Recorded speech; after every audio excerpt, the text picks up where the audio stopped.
This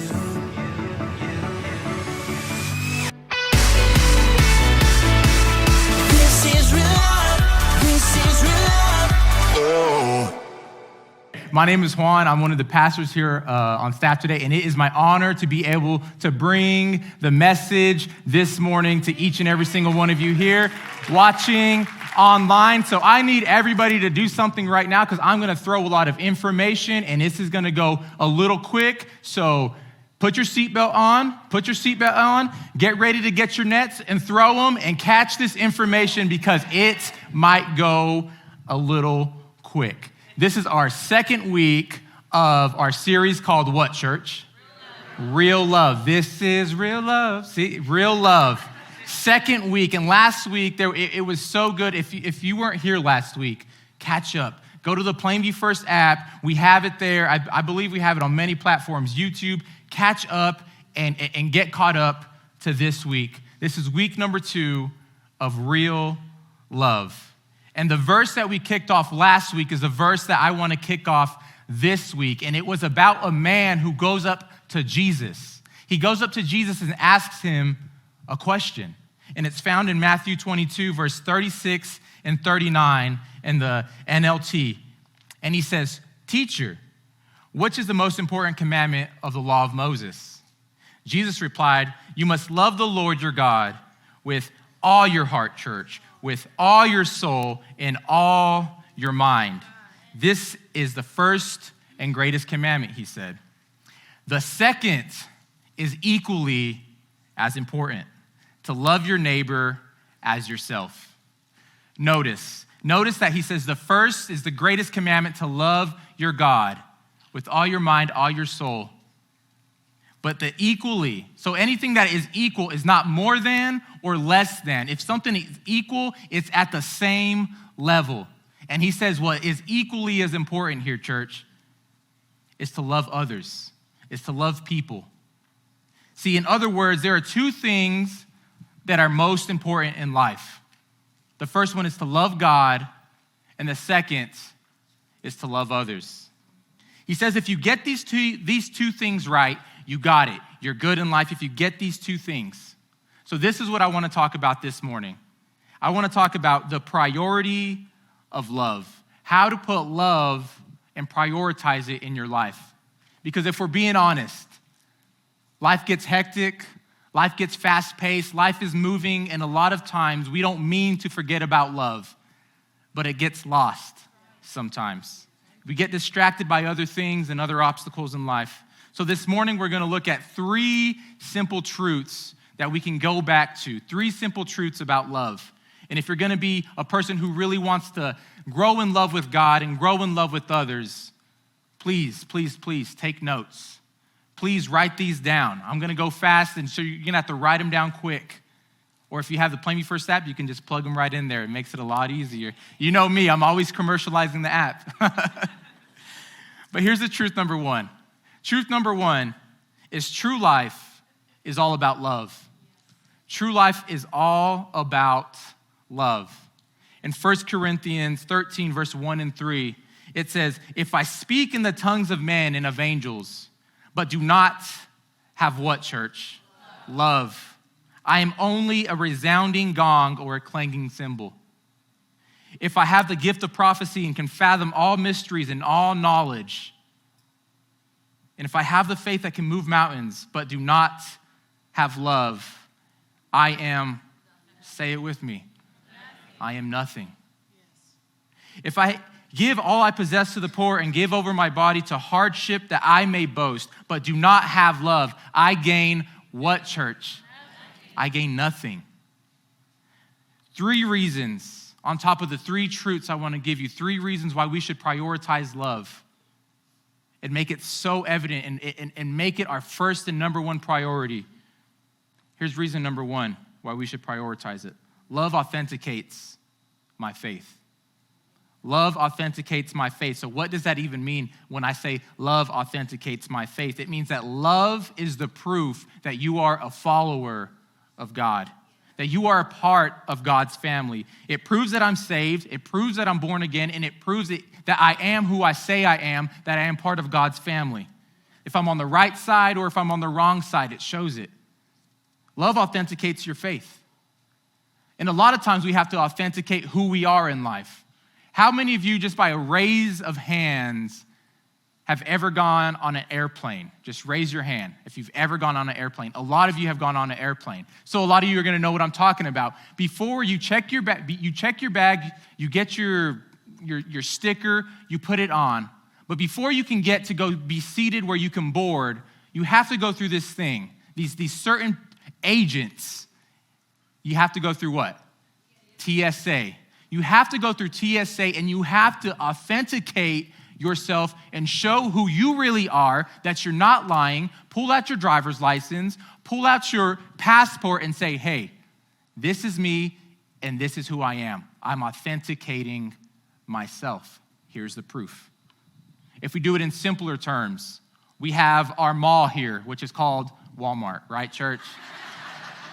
I'm telling you, will see quinceañeras, people in dresses go to Walmart and walk around like it's the mall or something. And I get it. I've been in many of those too, okay? But when you go to Walmart, you just can't plop in your debit card, gather all your groceries, and walk out. It doesn't work like that. There's a certain thing where you have to put in your debit card, and then this certain thing comes up that you have to type in, which is called your PIN. PIN, right? You have to put in your PIN, and by you putting in your PIN, it's telling the clerk and it's telling everybody else, this is my card, and this is me showing authentication over it, that it's mine. What does PIN stand for? Does anybody know what PIN stands for? Personal identification number. Duh, right? A lot of us, I didn't know that. It's personal identification number. Well, do you know that when we get to heaven, we have to authenticate ourselves too. It's not that we just walk right in, that we say, Jesus, I give my life to you, and then you live how you want the rest of that. We have to authenticate our identity too there. See, it's not enough to say you're a follower of Jesus. You have to show it, church. You have to prove that you really are a child of God, that you have trusted Christ, that you have a relationship with him, and that you really know God. So how do we validate our identity? How do we do that? Well, the Bible teaches us that our faith PIN, what we type in, should always be LOVE. It should be love, church. In 1 John 4:8, it says, whoever does not love does not know God, because God is love. See, the reason why he wants to show his love and have us love others here on earth is so that we can become more like him. That's who he is. In 1 John 4:20, in the Good News translation, it says, if we say we love but hate others, we are liars. For we cannot love God whom we have not seen if we do not love others whom we've seen. So love, church, authenticates our faith. It shows and it proves I am a child of God. I am who I said I am. And the second reason why we have to have love as a priority is love unifies my life. Love unifies my life. In other words, it becomes, like we talked about last week, our dominant life principle. It becomes our dominant life principle by which everything in our life is integrated. It becomes whole. Love brings wholeness to our life. And yes, church, that means when you love, it should affect your social life. Yes, church, that means when you have the true love of God in you, it should affect your work life. It should affect your church life. It should affect your family's life. It should affect your life. It should affect your friend's life. It should affect everything when it has a wholeness. Every part of it becomes unified by love. You have to have something at the core of your heart that unifies everything. Because if you don't have anything that unifies anything, then your life is just fragmented into bits and pieces where you showed love here, but it never was who you were. It just becomes bits and pieces. It never became whole. It never became one. And when we do that, church, we lack integrity when it becomes fragmented. And integrity, all that means is just integrated. It becomes who you are. When you say who you are inside of church is who I am outside of church. Who I am at my workplace is when I step out of my workplace, you're gonna get the same person. Who I am right here standing in front of you is the same person I'm gonna be in front of my family when everybody leaves. That's what it means. Everything is integrated, and it should be by love. See, last week we talked about the dominant life principle, and we covered some certain topics about people that have their dominant life principle of chasing money. They want to become rich. Some people build their life around fame to become popular. Some people build their life around success, around pleasure. And I'm sorry if you have open-toe shoes right now, because you should have wore your steel-toe boots, because I might step on them. But some of us even build our life on our child, on our children, when they become our dominant life principle. There's a lot of things that can make your dominant life principle in this life. But you need to have something at your core, at the center, that when things come in and things get shaky, you're not gonna fall. You better have something that when the financial hurricanes of life come and you get shaken up, when trials and tribulations come, if you have anything else built on anything else, it's gonna fall, church. The Bible says the only thing strong enough to do that, to hold it all together, is love.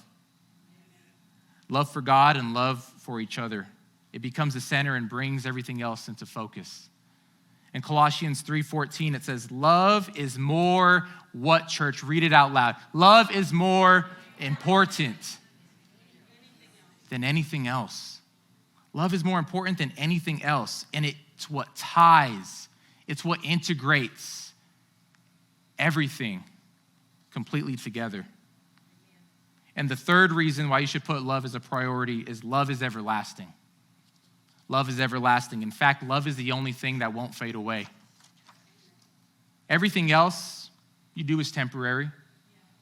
All the accolades, all the applauses of men, all the pats on the back, everything else, everything you've gained, materialism, is temporary. It fades away and it wastes away.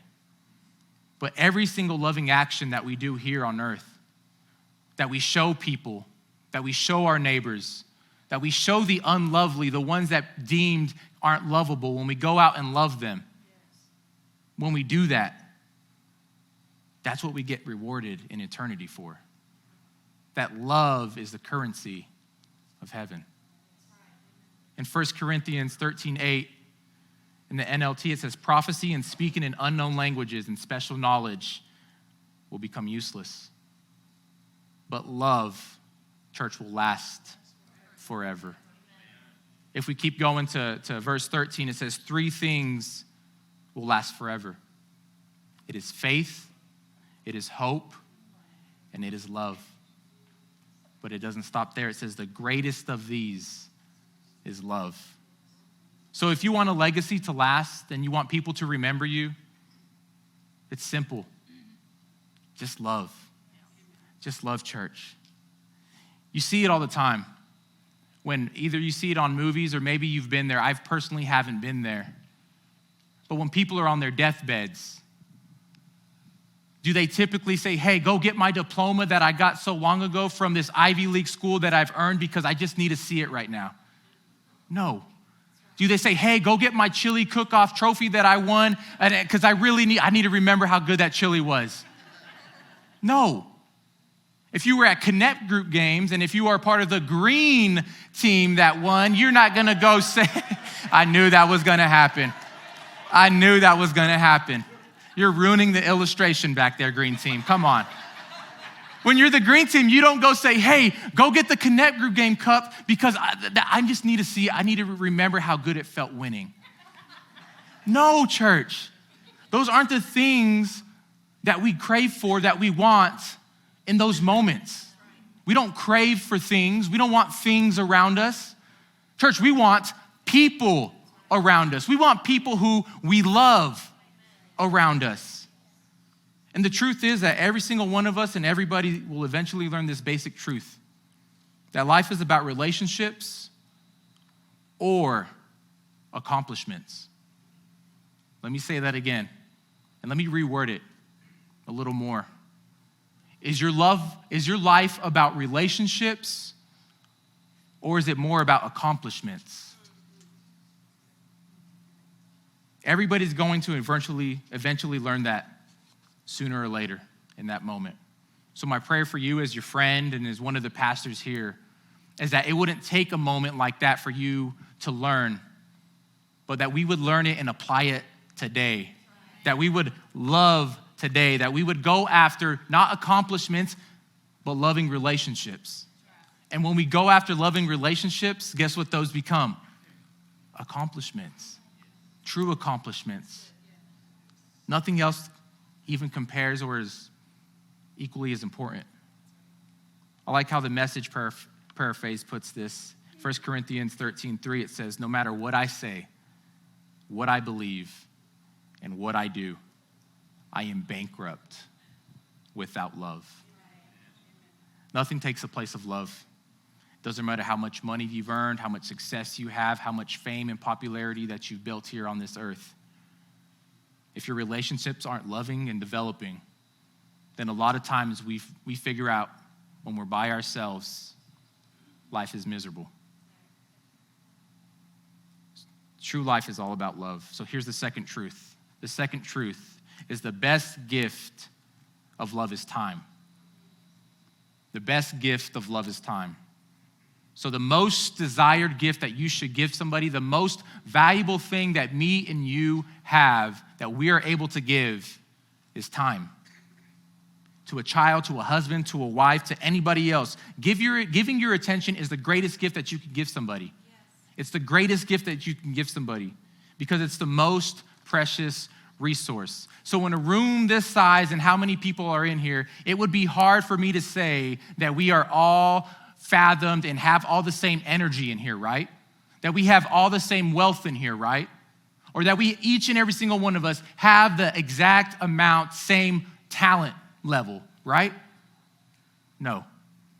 We're all different, but the one thing that each and every single one of us has that's the same is time. There's 168 hours in a work week. I can choose to sleep in and somebody can choose to get up earlier and they can choose to use their time more valuable. But just because they use their time in a better way than me doesn't mean that they stretch time. It doesn't mean that it can be shrunken or it can be stretched. No. Time is the most valuable resource that we have. And you get to choose how to use it. That's why when you give something to people, the most valuable thing that you can give them is your attention in a conversation.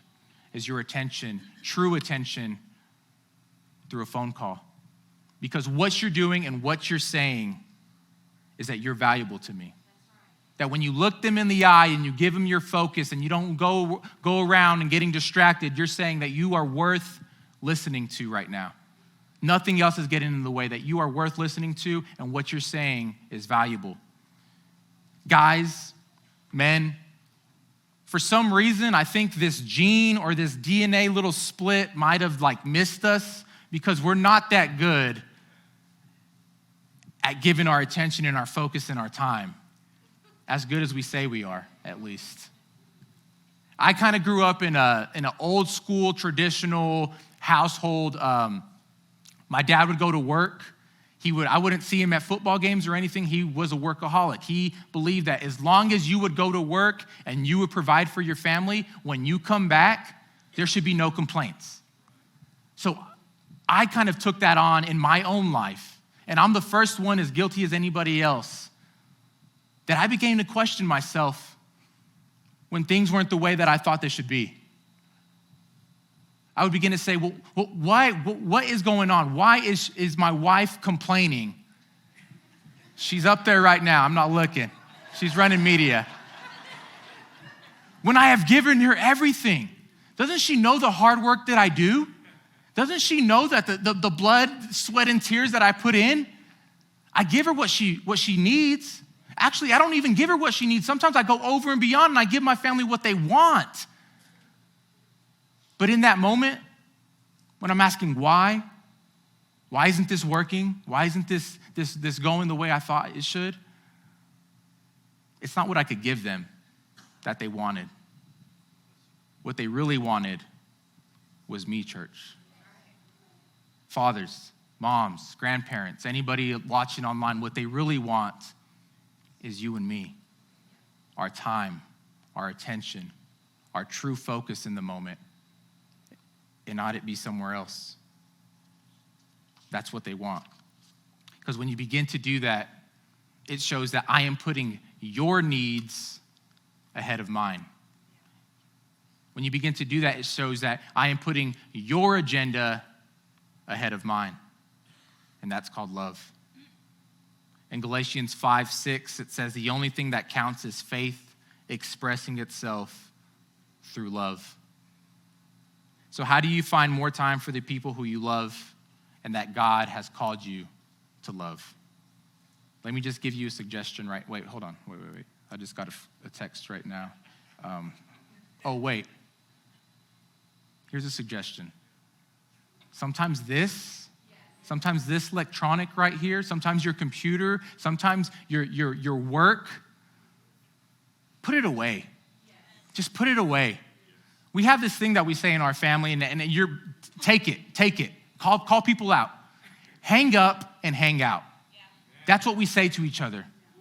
When we're in a moment, when we're in a room and somebody is really in a deep conversation or we're just having fun, but somebody's missing out because they're on their phone. We look at them, hey, dude, hang up and hang out. That's what we got to say sometimes. I was looking for somebody on their phone right now. Good job. None of you are on your phone right now. Miss Rosalinda. Hang up, take notes. Yes, ma'am. But that's what we need to do. Sometimes we need to turn it off and push it to the side and give our attention to those things that are more important than a text message. In Ephesians 5:2, in the NLT version, it says, live a life filled with love for others. Following the example of Christ, he loved us and offered himself as a sacrifice for us, a pleasing aroma to God. Notice the word love and notice the word sacrifice. See, you can give without loving. I've seen it plenty of times. But you cannot love without giving. Because when you truly love, when you truly have that true love in you, it does something in you where you go over and beyond to meet somebody else's needs. Where you go over your capability to try to meet somebody else's needs. You cannot love without giving, because love is when I sacrifice what I would like to do, my agenda, and my needs. Church, we sound like that a lot of times. My, I. But what we need to be doing is saying, I'm going to put down my agenda, my needs, and what I would like to do for your needs, for your agenda, and what you would like to do. In 1 John 3:18, it says we must show love through action that is sincere. Let's stop right there. That is sincere. I've seen people, and we know it. We can tell when somebody's not being sincere with their love. We can tell when there's a hidden agenda behind what they're doing. It's really, what more can you do for me? I'll meet your need, but down the road, I'm going to need you to do something for me. This verse is not saying that kind of love. That is a false love. We must show love through action that is sincere, not through empty words. Because as we learned last week, love is an action. Love is an action, and love means taking time. Love means making somebody else's agenda my agenda. And the third and final truth is the best time to love is right now, church. That doesn't mean tomorrow. That doesn't mean someday, not later, one of these days when I get around to it. No, church. The best time to love, say it with me, is now. Is right now. If you have the opportunity to show it, do it. Do it now. In Galatians 6:10, it says, therefore, whenever we have the opportunity, let me tell you, opportunity is there for a moment. That's why it's called an opportunity. If you don't take it, it goes away. Therefore, whenever we have the opportunity, we should do good to everyone, especially to those in the family of faith. And it goes on in Ephesians 5:16, it says, use every chance you get that you have for doing good, because these are evil times. What better time, church? I can't think of a better time to show love than the times that we're living in right now. I'm telling you, yesterday, when people show up to the hospital to go pray, to go praise and pray and worship over Pastor Nelson, we're showing love. But something happened there. I don't know if you missed it or maybe you just talked about it at your house. But as Pastor Nelson, and every single time I looked up and looked at him, I couldn't look. His hands were in the air and he was worshiping. But something else happened, church. Other window seals began to open. Other people began to look out and see the church being the church and loving. What we went there for an individual, God will always use your love for others too. You know what that did? We don't know what they were going through. We don't know what was happening.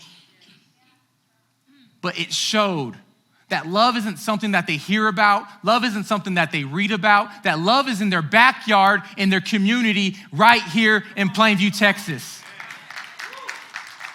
Love will always cause other people to focus in. In Proverbs 3:27-28 in Good News Translation, it says, whenever you possibly can, do good to those who need it. Never tell your neighbors to wait until tomorrow if you can help them now. And yes, church, that means that neighbor that borrowed your tools, and to this day, they still have not given them back, and they do not look you in the eye. We have to love them. We are called to love each and every single person. The world is our neighbor. So what I'm trying to say is never procrastinate in showing love, church. Never procrastinate in showing love. Don't delay it. Don't put it off. Do it now. Say it with me. Do it now. Let's do it now. So I have a question for you today. And here's the question.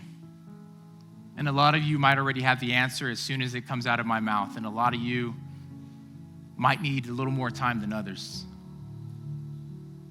But who do you need to show love to today? Remember, not tomorrow, not someday, not when I get around to it. Who do you need to show love to today? Who do you need to call? Maybe text, share a word of encouragement with? Who do you need to love at your workplace who everybody can't stand? And they might be obnoxious. But when you begin to show that love to them, you're showing love to the unlovely, and that they just need heavy doses of love. Who is that? Can I tell you something, church? That the people around us that are hard to love aren't there just to annoy us, to get on our nerves.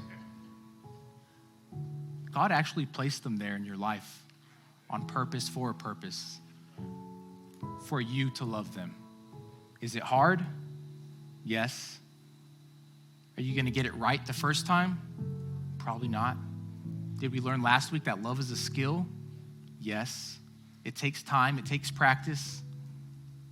But who do you need to show love to today?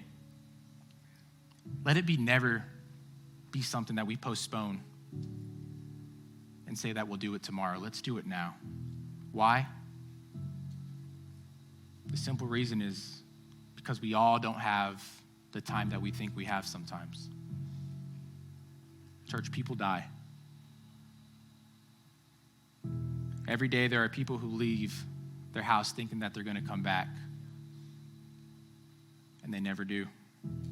Accidents, heart attacks, acts of violence. Those people had no idea that when they left that they would never see their family here on earth again. You don't know, and I don't know when that time's coming, when that punch time is coming, because circumstances change. And if I can speak to my parents, anybody online, kids grow up. And kids grow up fast. And this is way, in 1972, but when I was reading this, it rang really true, that there was a man named George McGovern and a man named Charles Colson. And this was the 1972 presidential election race. And even though they were on both sides of the spectrum of political, at the end of their life, they had the same regret. Charles Colson wrote this: "As I think back on my life, my biggest regret is not spending more time with my kids. Making family your top priority means going against culture where materialism and workaholism is rampant. It means realizing that you may not advance as fast in your career as others do. It means being willing to accept a lower standard of living, knowing that you're doing it for your kids. It means giving them the emotional security that they will draw for the rest of their life from." And George McGovern wrote a book about his daughter, Terry, who died in 1994, who was an alcoholic, and she was found frozen to death in an alcoholic state. But after his daughter died, he began to go into her room and read over her diaries and pore over her diaries and contact many of her friends, just to discover that he hadn't been the man that he thought he was to her. While he was reading her diaries, he discovered, after spending 18 hours a day on political causes, Terry was writing in her diary that she missed her daddy and that he probably didn't even care anyway. Church, kids grow up fast.